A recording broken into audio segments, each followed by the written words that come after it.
Enotieno mar tarik 16 dwe noero mar 12 higa mar 2022 inie wang' sane weche manyien mag Oimore kabende koro migao mar pur riwruok kod tend counties koro ochako chenro mag neno ni gikelo kata gitemo yore mamoko mar nyayo chiemo moromo e pacho ka. Nyakaramogi bende gwengego mag Siaya mano e boma mabondo nitiere jana moro ma bende koro yudo yo mar loso teko sitima kotiyo kod minyaga. Magi e weche mawamiyo pek. Your leadership, she is sorry to the family and to the victims. And importantly, your leadership, as a Christian, she prays for the souls of the three departed. Jonek mago kil Willy Kimani okwayo ng'uono e sama girito ng'eto mar buchgi tarik 3 dwe mar 2 higa manyien. Because of them, we are better off as a nation, stronger as a country, and safer as a people. Piny owacho singo chuogo agucho omenda makonyo familia mag obila mawito ngimagi e yor tich.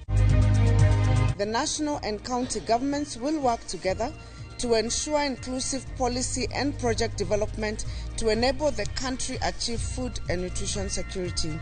Migao mar pur riwruok kod tend counties osingo mar tiyo kamoro achiel e kedo gi midhiero moluoro sekta mar pur.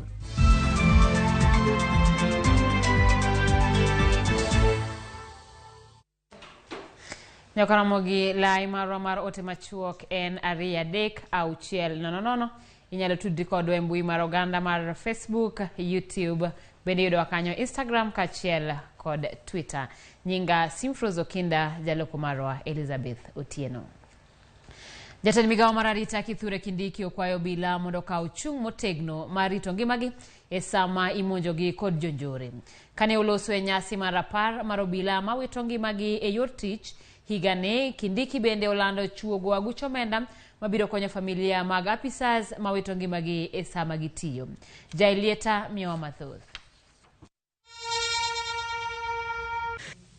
En nyasi mar 4 ma higa ka higa mane jatend migao mar arita Kithure Kindiki oteleno obila e rapar mar jowetegi 57 manowito ngimagi e kar tich higani.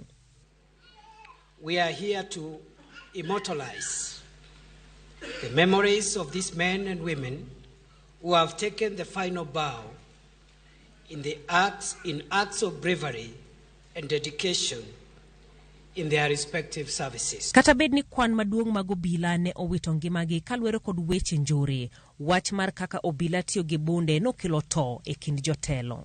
Even one officer going down through criminal fire is reason enough for us to review how we operate.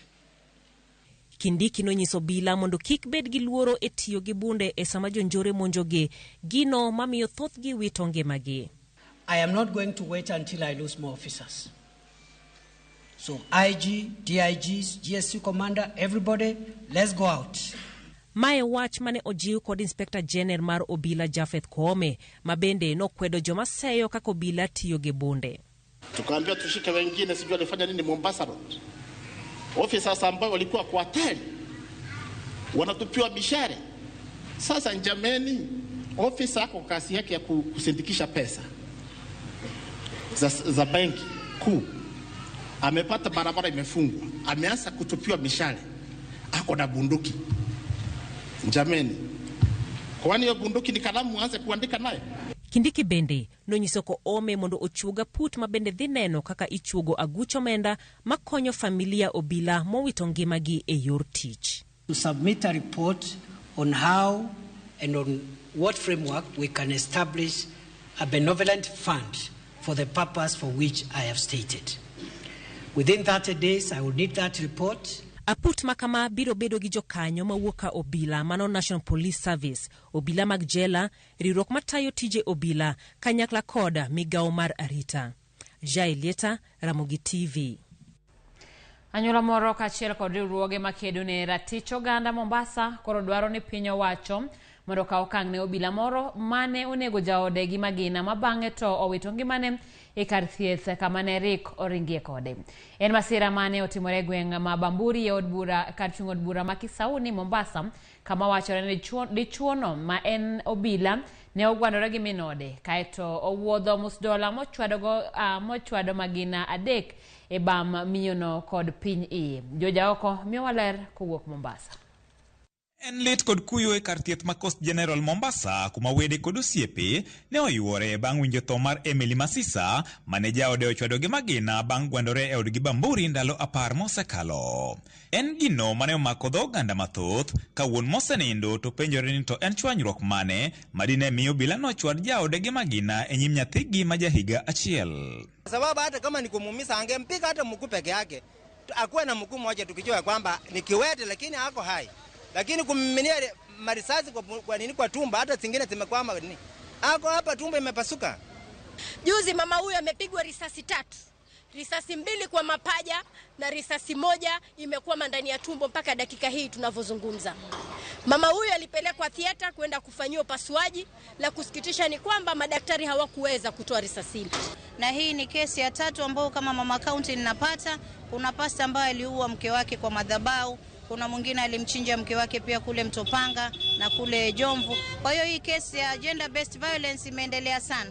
Kaluwore gi wuon mosenindo, jirende ne ogoyone sime kanyise ni nyare ne ochwad gi magina gi chwore ma en obila mano odiechieng' achiel kende bang' nyare no nyise ni jaode no ne gigwandore godo.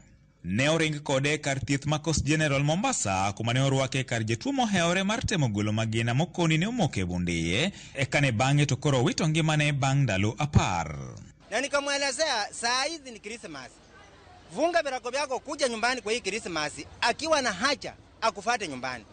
Saa kitoko Wednesday last week ndio tunasikia usiku saa 7 ya usiku msichana mwingine akipiga simu ya kwamba kujeni haraka msichana yenu amepigwa risasi hata saa hii anakarakala chini mtoto wake amejipaka tamu mkuje. Na usiku saa 7 utapata wapi gari kuja Mombasa kutoka Western? Inasikitisha sana kuona mtoto akiona mamake akiwawa. Manake mtoto wa mwaka 1.5 akililia mamake wakati mama anapiga nduru kujaribu kuita usaidizi. Majirani kuja kusaidia ilikuwa too late, damu zimetoka sana. Oywak ne piny owacho mondo mi otim nonro matut kendo ka okang' mowinjore ne jagono masani ogeng'ne tesendo bila karito mondo mi ochwale e doho. Juzi tu hii mwezi ya 10 ndio complaints zilianza. Ndio hata nimegundua kwamba hawaishi police station, wanaishi nje ya police station. Kwa hivyo sasa askari anatoka na bunduki kwa kazi anakuja lala naye kwa nyumba. Sio tayari ni mtu ya kudhulumu wengine usiku. Alipe hizi karama zote.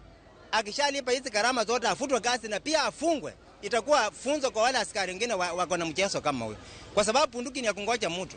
Ya kungoja. Kuna majambazi hapa wanafanya. Mbona asiuwe pale anapata mtu ila anampikia ugali. Kumpiga mapacha hapa ni kumtafuta namna gani? To kaluwore gi masiche mag rocho ratich oganda, familia ikwayo ne kik ling kopone gwandruok otamore rumo e kindgi. Mama amekufa kifo cha uchungu. Naomba kina mama wenzangu, ikiwa ndoa imeingia madoadoa, usingoje kuwawa. Pack vitu vyako, toka. Na mimi natoa ushauri kwa kina mama wenzangu.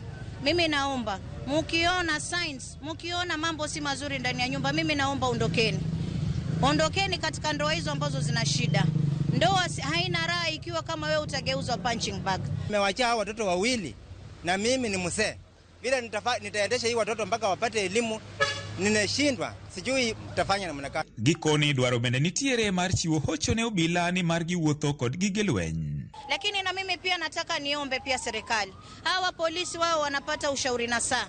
Manake nimefuatwa pia na polisi wengi wakilalamika maisha yao yako kwa shida sana. Wana bunduki, wanakaa maisha ya shida. We utampaje mtu bunduki, mshahara mdogo, mahali anapokaa mahali pa shida, choo chenyewe kina shida.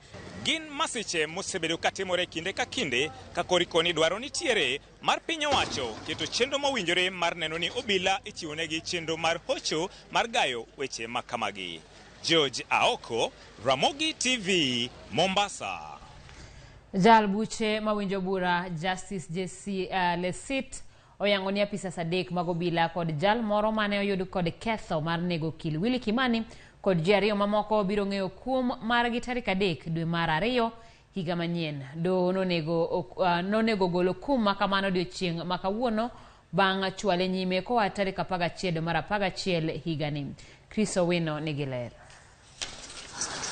Kuom thuolo mar adek doho mamalo ochwalo nyime bura mar chiwo kum ne obila adek kod jal moro mane oyud kod ketho mar nego okil Kamalo Kawili Kimani kod ji 2 mamoko e higa mar 2016. Mabiro bang' apisi mar jamin wach maduong' mar piny owacho rem chwalo andiko magi ewi kum ma doho onego mi apisas mag obila Fredrick Lemilal, Stephen Cheburet kod Sylvian Wanjiku kaachiel gi jal moro miluongo ni Peter Ngugi kaluwore kod nek makamago. Kaluwore gi mano, jayal buche Justice Jesse Lesit oketo tenge tarik 3 dwe mar 2 higa manyien kaka odiochieng' mar miyo ji 4 go kum. On the 3rd of February, I also say something about that vehicle. Okinde mag ji 4 go kotelnegi kod Katwa Kigen kaachiel gi Cliff Ombeta ochwalo kwayo magi na jayal buche Justice Lesit ewi kum ma doho onego migi. Fredrick Leliman had been an officer for 20 years before this incident. And till interdiction until now, we are talking of 26 years. He has given to society. He has worked diligently.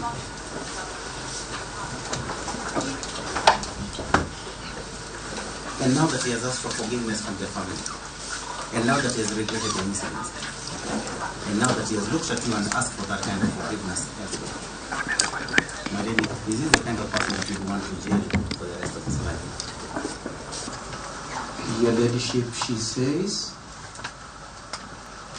that if she were able to have another chance, she would do anything within her reach to avoid any injury, any hurt or any death to anybody.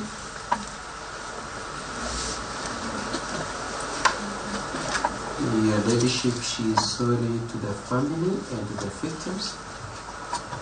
Ji 4 go kokalo kuom okinde magi okwayo ng'uono anyuola Willy Kimani, customer mare Josephat Mwendwa kaachiel gi dereva mare Joseph Mwiruri ewi nek margi kendo kwayo doho mondo migi kum matin. Stretching his hand towards you to look at him with those pitiful, probably forgiving hands and eyes. This is the moment that he also takes the opportunity to apologize to the family, because the opportunity had never arisen. They would not be able to talk to them or call them. They had no phones, there is no connection. As a Christian, she prays for the souls of the 3 departed and prays for graces and peace for the families and the victims. Cliff Ombeta okwayo doho mondo ng'wone Fredrick Leliman ka wachno mai ketho mare mokwongo kendo oselokore. But then even for the family to start healing, they must also start by forgiving.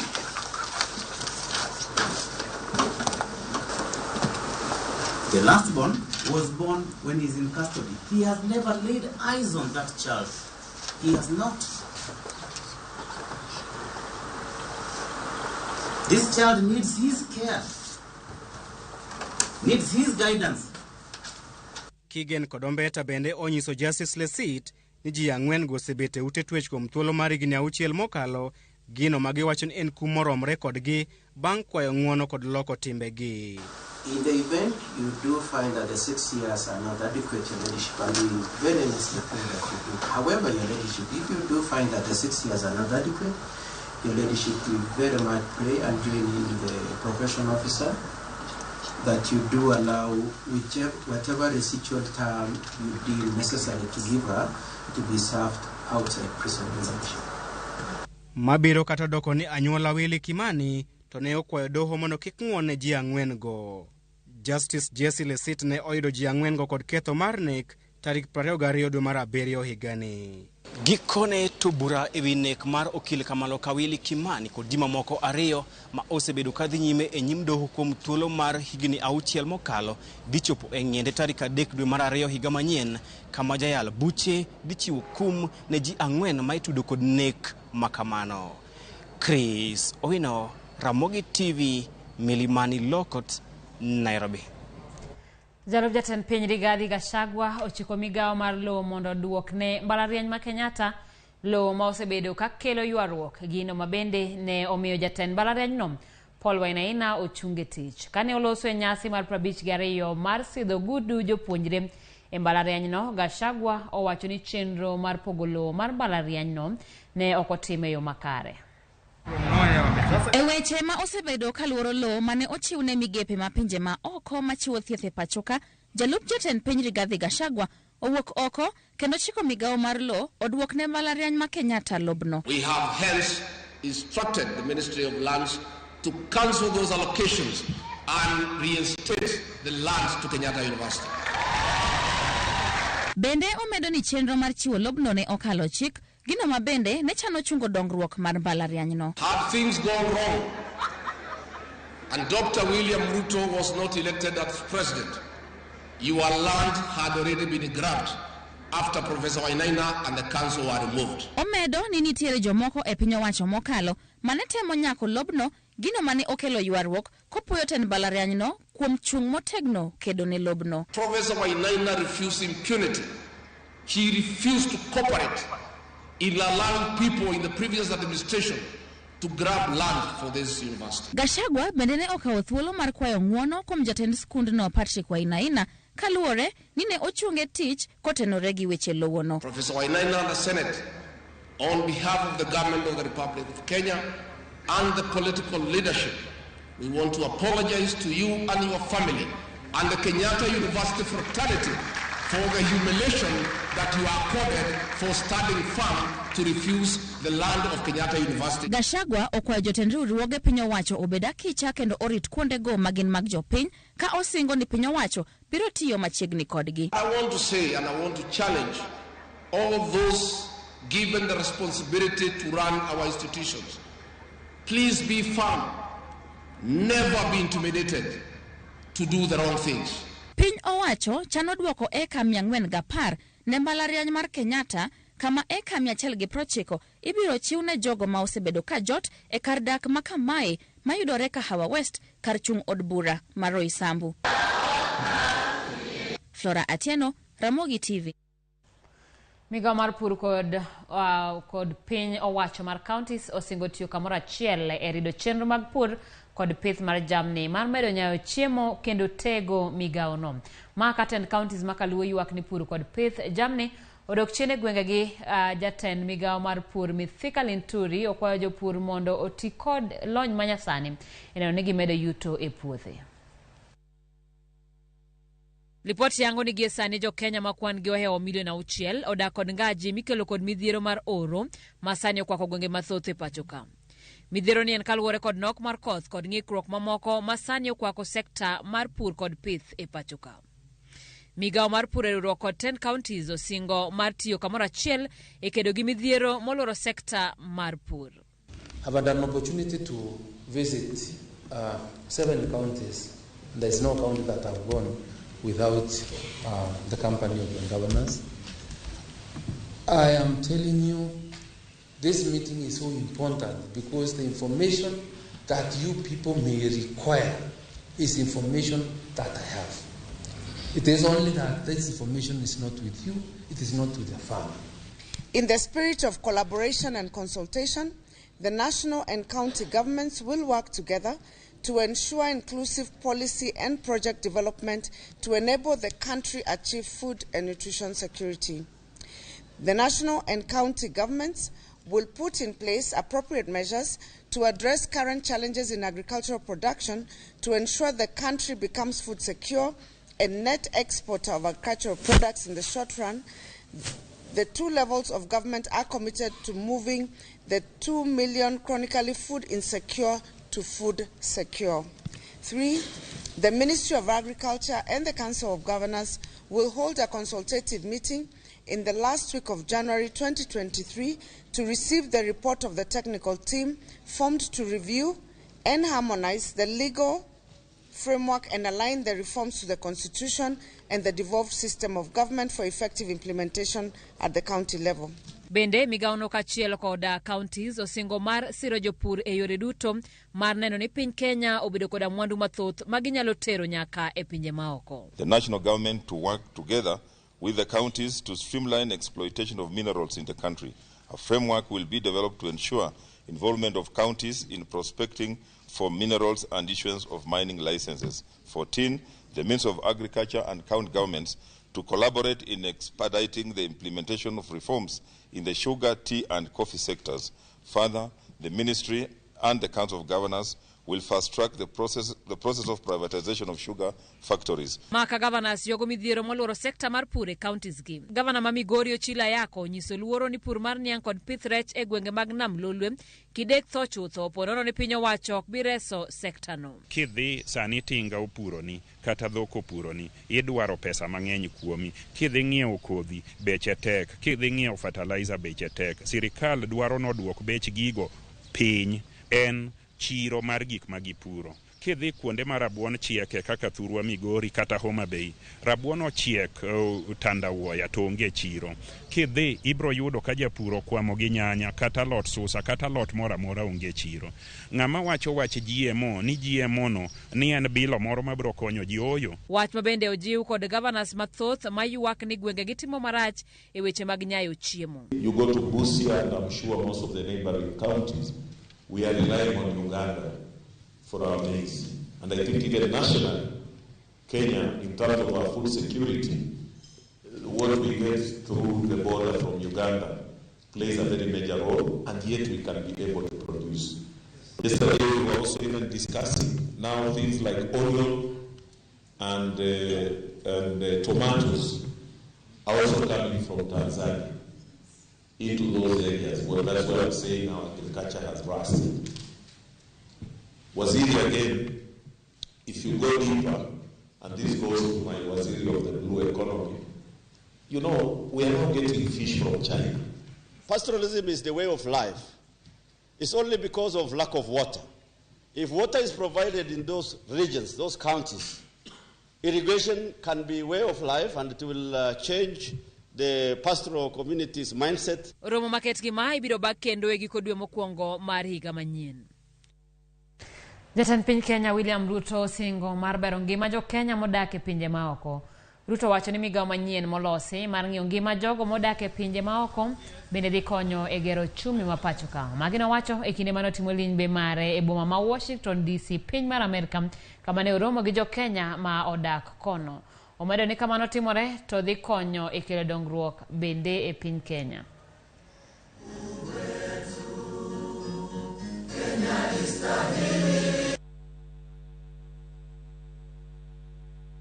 I came here today and I realized that I actually had the whole continent cheering for me.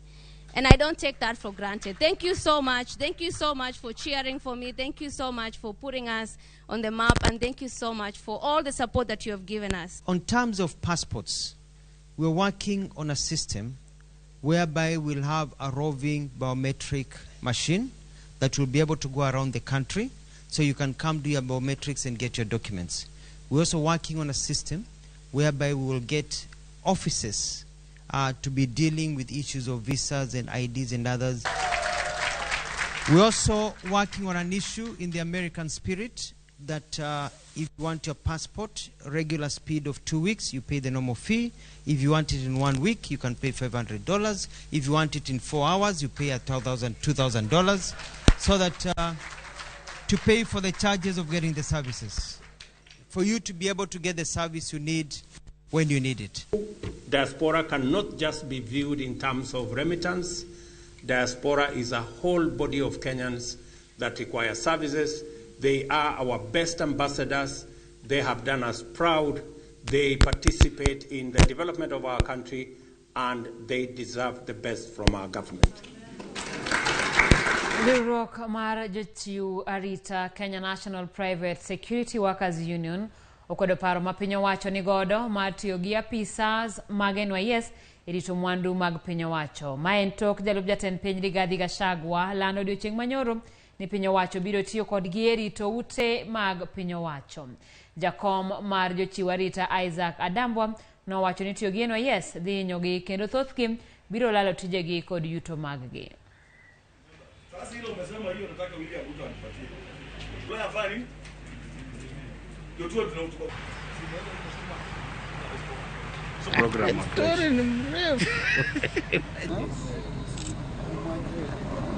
Solidarity forever. It is properly defined. National Youth Service was supposed to bring discipline katika youthful Kenyans as a process of reform. Haikuwa intended tena create private security through National Youth Service. That is totally misplaced and wrong. Sisi tunataka academy ya private security. So that mambo ya reform agenda katika hii sector ikuwe actualized, ikuwe practical, na tukuwe na hiyo mambo ya kusema progressive career path. Sindio? Uwezi kaa pala atuwe ni private security officer, miaka 50 na retire atuwe tu ni private security officer. We must put motivation kwa dawabu. We must put motivation through mambo ya grading, just like any other force. We complement our role. Nataka niambie Deputy President, our role, we complement national security agents. We are not a competitor to the police, and we are not equal to that police service. Nyakara gitok lipod na wadon wakao yue matini karakamano moko kum ote muoro an omondi jarwea neno weche manyien mag ang'ich welo. DJ Kanya wendo ayegi kijana no maloso sitima mano kaluwore koda ojana kata lipot mar ojana maloso stima e gwenge mabondo. Ramogi ler sori karunguan mwala wuod suna Kenya ka oyieni nyalo support ng'ata ma chunyi oero odhiambo jana mbaka pio seme wacho ni mos makende ne familia mar Moselal Mwalimu. Nyakara mogi wadhi e yweyo machuo karakamano mage weche mapod biro.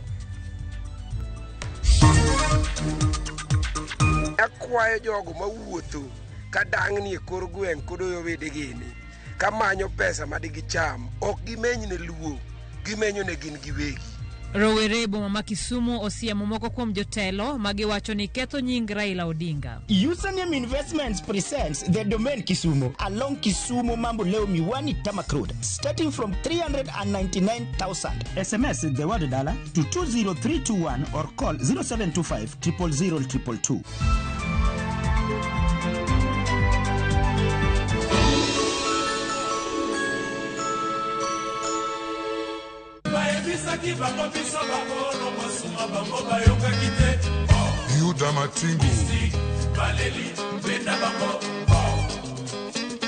Ondike Biblos ni ask and it shall be given. Ni knock and the door shall be opened. Request and it shall be given.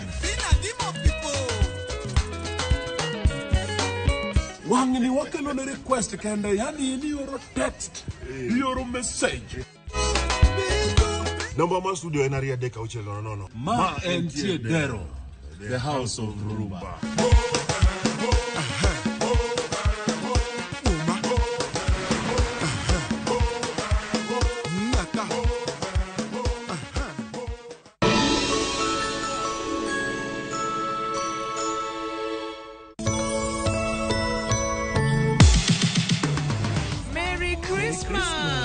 E kinde nyasi mar Christmas, wamedo dhialo hono mar Yesu. Kawakelonu tugo mopogore opogore. Koro. Nikech en Christmas wakelo yien. Nyaka tuke mabiro moro nyithindo. Kwayas mawer mamit. Kod gik moko mabeyo beyo. Mane Ramogi TV.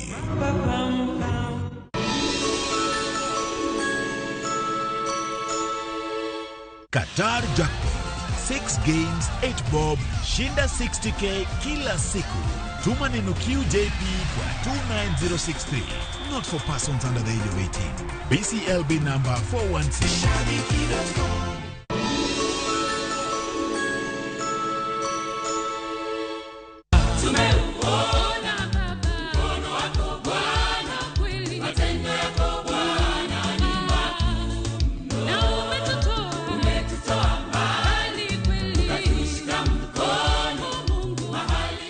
ukitaka kupata sikiza kodi ya mkono wa Bwana, tafadhali bonyeza *811*404#.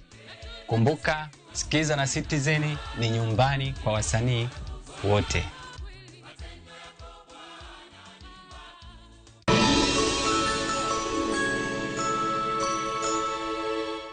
This December, drama. Have you told them about your marriage? I'm gonna send my flying kiss to you. Romance. I love you so much. Comedy. Look at this one, unacheka na una meno mbili. Music and so much more.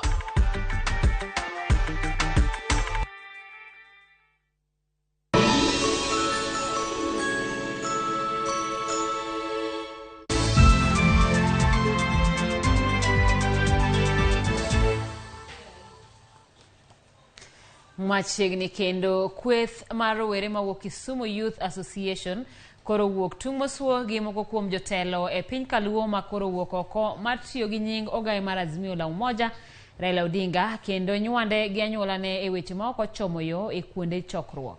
Rowerego ywak ne moko kuom jotelo mane oyier Kaluo kendo kwayogi mondo giwuog oko kendo gikedne Raila Odinga kaka ne gichiko e kinde mane gidwaro ombulu. E twak margi gi Ramogi TV gisiemo jotelogo ka ginyisogi giwek berore ka giduo nying jomoko.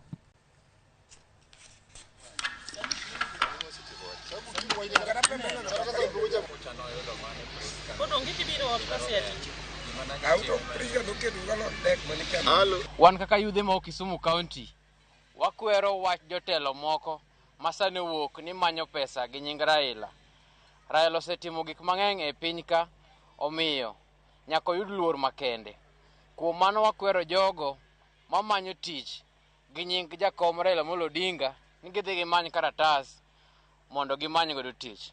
Raila ok en karatas mitiyo godo. Joluo manyocho yier, leader wasomo nyocho wayiero. Nyuwato nudhi konyo Raila go lweny malo. Sanu ling thi, onge kata ng'a wuoyo. Onge kata ng'a osewuok oko maduokre gi ng'awa, godoyo wede. Uling urito Raila wuogi wes kuma nyocho dhiecha, uduogo dokre kode. Nyu neno kama Maida makuru wuok oko maka defend ang'owa, defend family mare. To jotelo mano yier machamo msara gi nying Raila Odinga to ling thi, onge mawuoyo kata chiel. Gik moko matindo tinde magilari county ma Kisumu ka. Wakwayo ni uguru woko mondo condemn gima dhi mbele. Bende jaluo wacho ni dala thuon gweno kogi ariyo. Raila Amolo Odinga pod ngima kendo Raila pod neno. Omiyo akwayo jogo mawuotho ka dang'ni e kor gweng' kodoyo wedegini ka manyo pesa madigicham, ok gimenyne luo, gimenyo ne gin giwegi. Ok gimenyne luo. Oganda luo onge mano osewachonegi ni gin gidenyo gi we Raila. Kimanyo giri gi famili ni, we kawo nying jakom Raila Amolo Odinga itugo godo. Anakwayo oganda luo ma ketho nying Raila modhi manyo mogo Karuto ni dhi many mogo gotas kati chak wuoth gi famili ni gi nying famili ni dhi many go mogo. Nying Raila weuru ketho. Raila osemiyo kwe obede Kenya ka joluo ni gi riwruok moro makende manyaka nene motamo oganda mamoko go. Pile pile joluo ni e riwruok achiel. Koro sani ka Ruto nyoka otelo to ng'ato kar mondo chom Ruto tir to wuogi nying Raila mar mondo mi okel pogruok e oganda luo.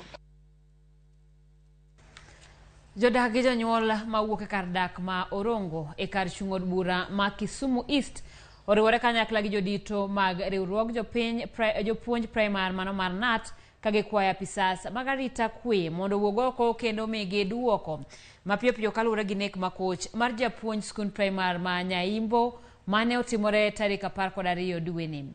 Magi biro sechegi ma bende alworano kamoting'o Nyamasaria Molem Mamboleo e kind mamoko rochruok mar arita kwe osenenoe kuom kinde ka koro gino en gimokelo luoro ne jodak kod johala makoro kwayo mondo piny owacho oyie owilnegi jotelo mag arita kwe mondo okelnegi jogo manyalo tiyo negi e yo mowinjore ka bende gikwayo mondo tim kamano mondo giyud fuong'ruok gidoge ngimagi mapile maonge luoro. Wawito japuonj mamuol, japuonj manyocha wahero kendo japuonj manyocha wan godo gi geno kabisa. Ok wawinjo maber e higa makoro dhini nikech en higa makoro jowa mang'eny osebeti kendo gitotho marach maonge gimomiyo. Japuonj makoro thon en japuonj maonge kata wach. Higa mokalo chien kacha cha nobet nyathiwa moro kani kaproda. Ng'ama ok wuo e sama nyo japuonj nindo chieng' tich adek noleg kijana Orongo kamoro ni Bwanda, nyathi maonge kata wach gi ng'ato. To ka gi tich ang'wen tinego japuonj, dwa bede gweng' minege mana ji. To japuonj beto Nyamasaria kama nitie nyaka polis marito piny ni to onge kendo thuolo ma polis nyalo kawo arian. Ok wawinjo maber jowadwa. Wakwayo justice the family kuom wito wuongi kata jaodgi. Koro un sirikal gi DCC man in charge tekuru charge mondo wayud dwoko mapiyo. Wakwa DCC makisumu hizi owuogo oko mondo miwa chir nito eneo mane mayo weche mag security magweng'ni idhi keto godo ile mag kwirach. Kao kamano to wakwayo ni police stations mande gweng'ni Nyamasaria kod man machidika ogol jotendgi oko mondo wil. Jagoro mongirore weche mag arita e kuonde twech Mary Mudhoni ogolo chik mar timo nonro mar buche motenore gi mine gi nyithindo manie kuonde twech ma pacho ka. Koloso e kar twech ma Embu, Mudhoni owacho ni gitiyo kanyakla gi bad doho e neno ni giduoko piny kwan mar jomotwe kendo jogo moyude gi ketho matindo ibiro yal buchegi oko mar rumanda. Olero ni chiegni nyithindo 250 otwe gi minegi e ute twech ma pacho ka kaka twech ma Embu nigi nyithindo 11. Owacho ni nyithindo ma odongo e kuonde twech gi minegi biro yudo kwede kowuok kuom oganda, ka owacho ni nyithindogo ni kod ratiro mar dongo e alwora mabor gi ute twech.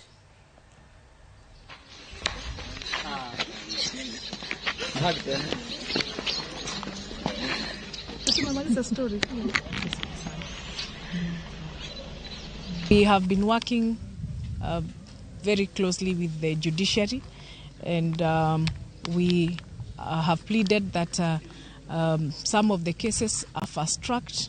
We don't keep mothers who have children in remand for years on end, since that is going to be detrimental to that young child. Already 4 days ago, we have a child who was born here in Embu prisons, and I'm just imagining how that is going to go for the next 4 years in case that mother is detained for that long. However, we are not saying that those offenders are released. What we are saying is the processes and procedures, the law must be followed for anybody who is going to be released out there.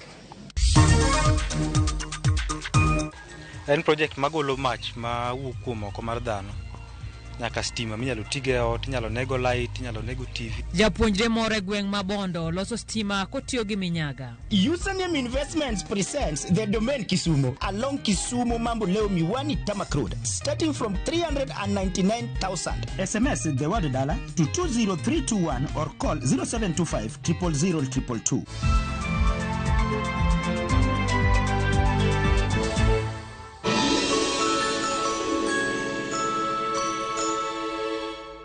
This December, twinkle, twinkle, little stars. How I wonder what you are. 'Tis the season for you to have a blast. Explore and learn. 1, 2, 3, 4, 5. We've got you covered on Viusasa. Help! Over here, quick! And for parents, no need to worry. You can be sure the content is safe for kids. And oh, it's going to be exciting. Let the little ones enjoy their favorite shows only on Viusasa. Successful, popular, lovable.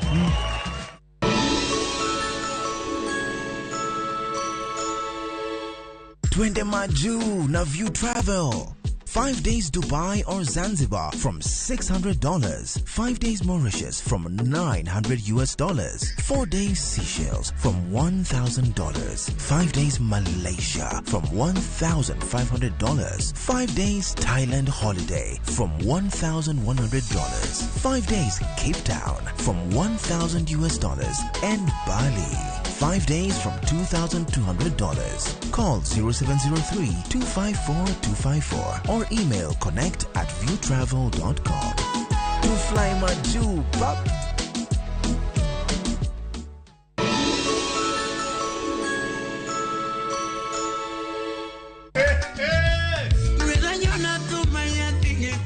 En chenro mar usiku sako wachoro thum mar benga gi ohangla kabiro komakore ahero nyako mahero makata onge. Nyayudo e mbui mar Facebook, Instagram, Twitter @Ramogi TV #Ramogi Night.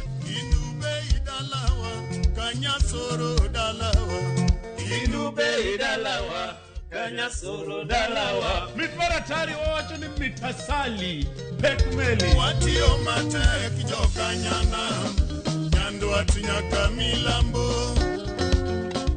Luongani DJ Local Instrumental one ma wantie. Luongani Ninja the Entertainer to ma en Ramogi Night. Ramogi Night Ticha Beach ka Ticha Beach Sangwen Otieno.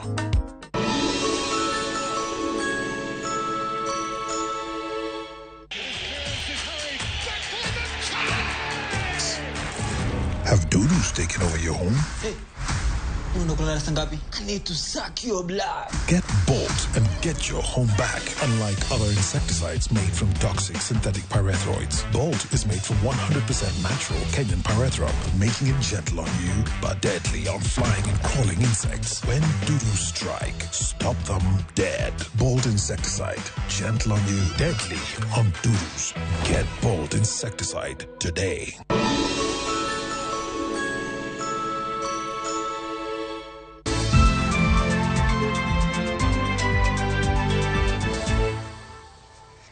Machiegni kendo nyako Ramogi talanta en mich mawuok kuom Nyasaye. Moko nyalo som e buge ka moko bende nyalo yudi kaluwore kod gigo ma iero timo. Cleophas Oluoch miyo waler mathoth ewi japuonjre Vincent Odero mawuok Bondo nyamonye maloso teko sitima kotiyo gi minyaga mar dhano. Bende ing'eyo ni nyalo yudo teko sitima kowuok e minyaga? Wadhi e gweng' Mamago, nyamonye e sub-county ma Bondo. Wayudo Vincent Owino Odero, chogo e dalagi. Vincent en japuonjre mbalariany ma Jaramogi Oginga Odinga, University of Science and Technology. Vincent ochopo lek mare mar loso teko sitima. Koro project ni en project magolo mach ma wuok kuom oko mar dhano. Nyaka stima minyalo tige ot, inyalo nego light, inyalo nego TV, inyalo nego ufa. Koro kochakre kata chande, majni wuok e kiwango mar 12 voltage DC. Koro iye kacha chande nitiere inverters ariyo ma convert AC no DC from to AC.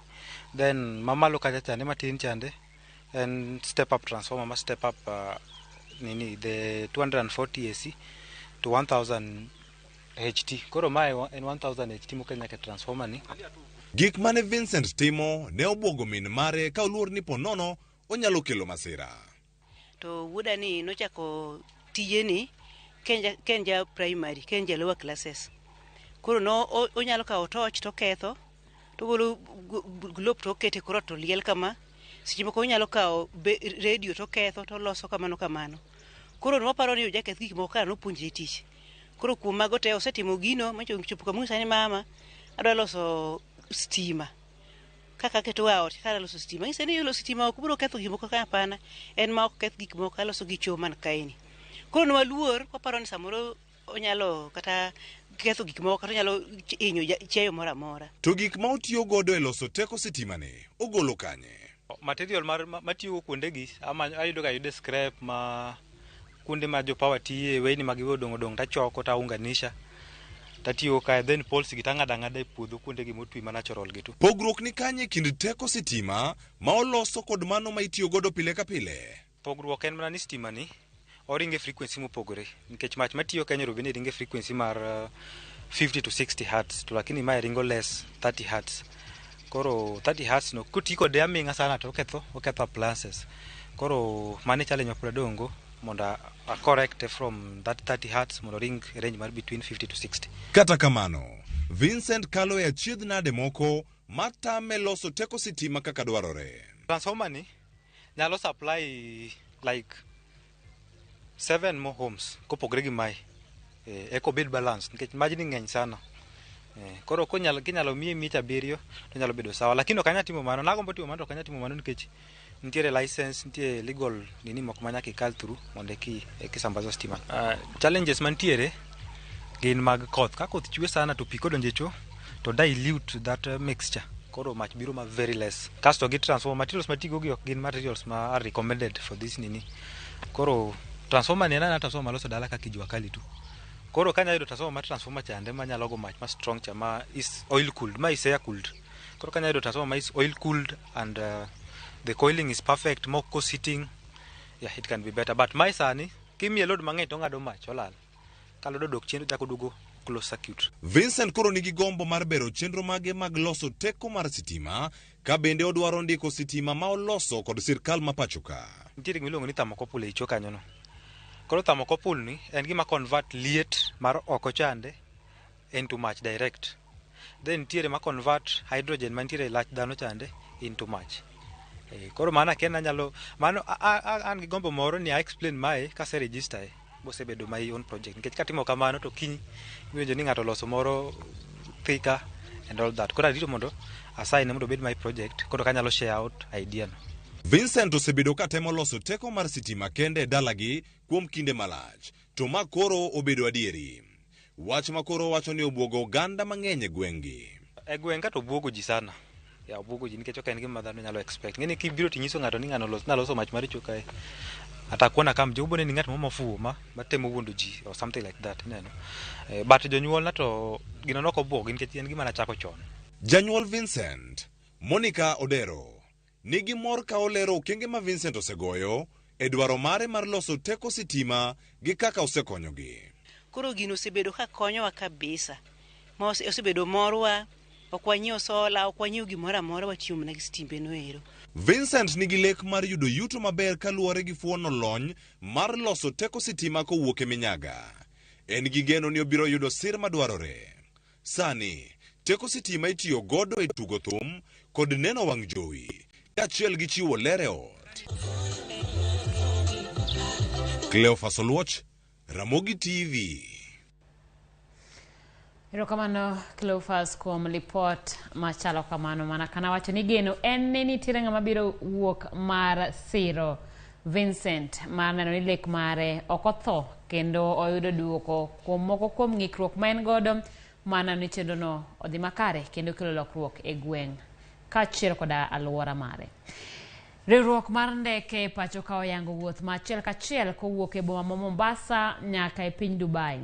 Kolose nyasi mar yango wuodhno e alap ndeke ma Moi e boma ma Mombasa, jalup jatend piny Kenya Rigathi Gachagua owacho ni okang' ma kamano dhi gero chumbi ma pacho ka kendo biro neno ni oger gwenge mag kadho wadh nam chumbi. Ndeke mag Kenya Airways biro piyo ding'wen e juma e piny Dubai kowuok Mombasa. Mor kod ilo e dho wadh nam chumbi en ranyisi ni chenro mag iko wuoth madhi e piny Dubai ne ochopo e giko mare ka kambi ndeke mar Kenya Airways otudo piny Kenya gi pinje mamoko. What the airline means is we are able to open other countries for a lot of opportunities, whether it's trade, it's tourism, you think cargo, and you always want to do that with a non-stop flight. So it's okay that many other carriers fly here, but remember they take you through their hub. For us, we connect you and we will strive to connect passengers to key destinations non-stop. And Dubai is just the start. We will also evaluate other destinations. Jokanyo e sekta mar limbe gi ohala owacho ni mae en okang' mabiro jiwo kinda mag timo ohala ma pachoka e mesa dongruok mag pinje mamoko. Kutoka COVID ije, huu ndio mwaka wenye tumesikia kuna tofauti kubwa, kwa sababu tumeweza kujaza mahoteli pale Mombasa, tumejaza mandege, Keki ikiwa ni shirika lenye sisi hutumia sana. Leo hii tunaongea 70% tumefika. maana tumeweza kuongezea 1,100 ya watalii kwa kipindi cha miezi 3 peke yake. Kwa hivyo tunaona utalii umeimarika na zaidi utaimarika, hasa wakati huu tunafungua na kuachilia ndege ya kwanza kutoka Mombasa direct to Dubai. This direct flight is going to make our coastal region very competitive in terms of the tourists from Europe and also from Asia. Jalup jatend piny Rigathi Gachagua nogolo singo ni tend piny owacho otemo kar nyalogi mar neno ni riwruok mar ndeke ma pacho ka biro dhi e okang' mamalo moloyo. This may be a first for Kenya. There are many other flight options connecting the coast to the outside world. We therefore must be very innovative to build and sustain not only the flight but also the customer base in hospitality-linked sectors.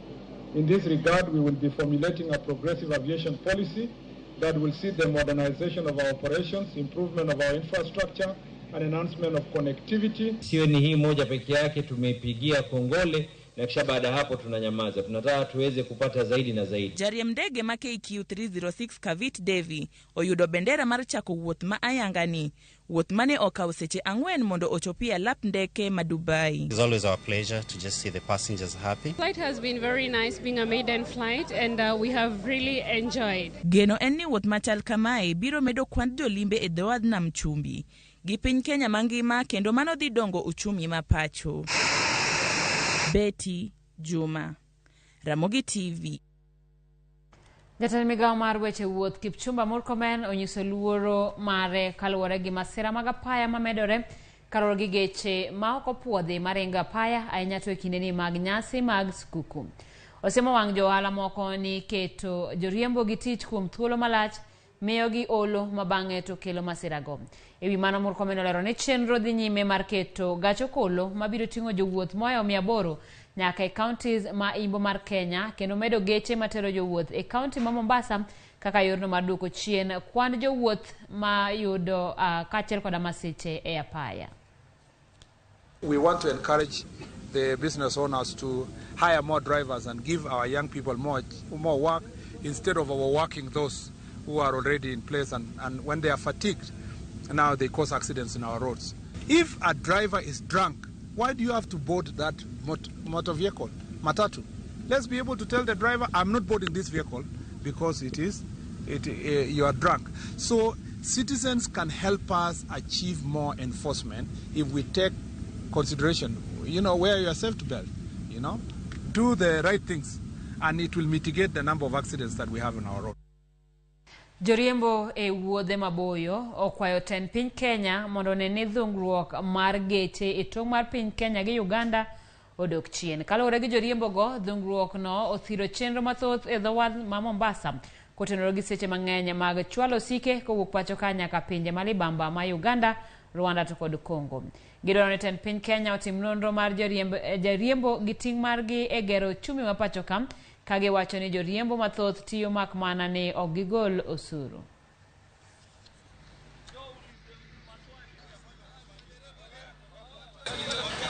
Saizi unasikia kufanya kazi like in Tanzania, it's very hard for if you are a foreigner. Na in Uganda the same thing. Na but here in Kenya naona immigration kama wamelala. Nobody is dealing with them. Wanakuja, they do whatever they want in Kenya. Na wanafanya kazi na they are just okay. Jamu ni mrefu na huwa isongi. At least Maraba hata kama ni mrefu inasonga. Busia huwa isongi, unaweza ingia pale saa 2 asubuhi utavuka kesho yake asubuhi. Truck drivers wengi wanalipwa nyuma ya matrela. So kulipwa nyuma ya trailer ni ile ya kwamba hawako through ile system ambaye ni electronic system ya serikali ya kulipia watu. Kwa hivyo ushuru inapotelea kule. And then mambo ya jam. Tumekuwa tukiongea mambo ya jam miaka mingi. But this time tunaomba kidogo mambo ya jam yaweze kushughulikiwa. Toklipono wadono kauyo matin asamo komdo ma wuoro no kanyo e mbui mar Facebook. Nyar Ogara wacho ni just wow, if such brains were in power we could have been somewhere as Kenyans. Mandela Okinda wacho ni knowledge and wisdom at its best.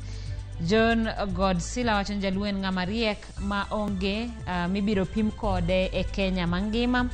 Ogore Steve wacho ni koro Steve negi ote machielo ma wabiro ng'iyo kanyo bang'e. Lina Sodero wacho ni congratulations igolo weche mag Omawa Mabondoka. Wayueyo kata kamano magi weche mapod biro nyime. Team mar Mathare United, Vihiga Bullets kod Wazito FC oduoki e lig maduong' mar FKF. Username Investments presents the domain Kisumu along Kisumu Mambo Leo Miwani Tamak Road starting from 399,000. SMS the word dollar to 20321 or call 0725 000 222.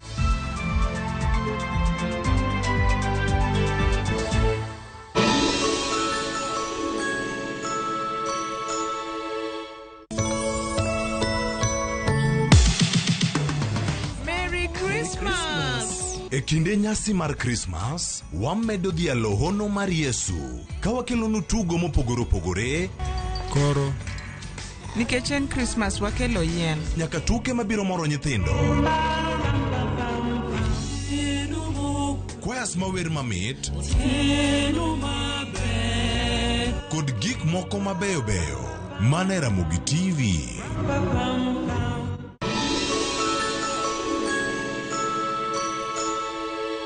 Cheza mechi za World Cup on Shabiki.com for the biggest odds in Kenya. Kuwa Shabiki, not for persons under the age of 18. BCLB number 416. Shabiki.com.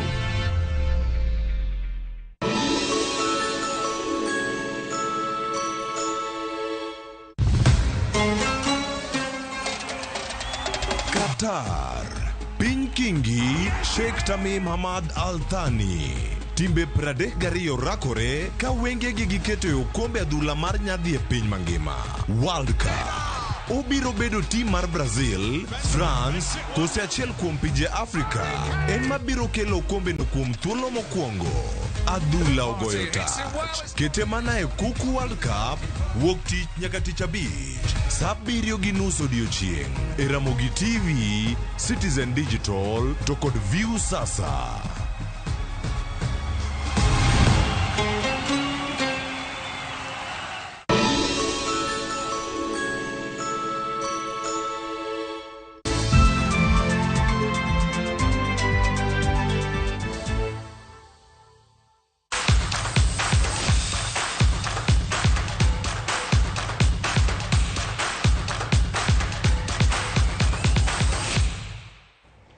Machiegni pau tuke team mar Mathare United, Vihiga Bullets kod Wazito FC oduoki e lig maduong' mar FKF bang' doho wito oko chik manogol gi duol ma yalo ng'ur e weche mag tuke SDT. SDT motelne kod John Ohaga nogolo chik ni mondo keth chik manoketi gi FKF manodagi tiyo gi pach kamiti ma yande noyier gi jatend migawo machon mar tuke Amina Mohamed mar idho timbe moko ngas kendo loro timbe mamoko. Mano nyiso ni Mathare United dhi goyo tukgi mokwongo gi Nzoia United juma manyien ka Wazito biro gocho gi Bidco United e ka Vihiga Bullets dhi chako kampen margi gi Posta Rangers.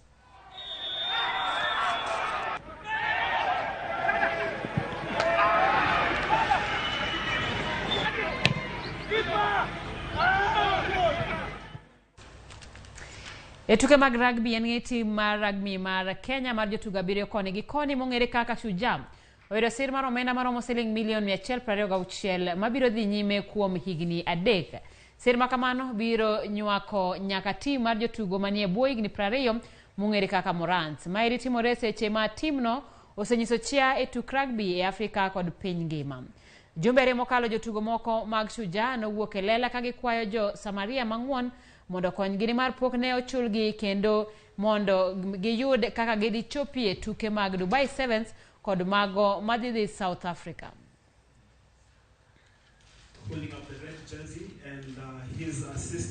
The focus of the sponsorship will really be to ensure we look after the players.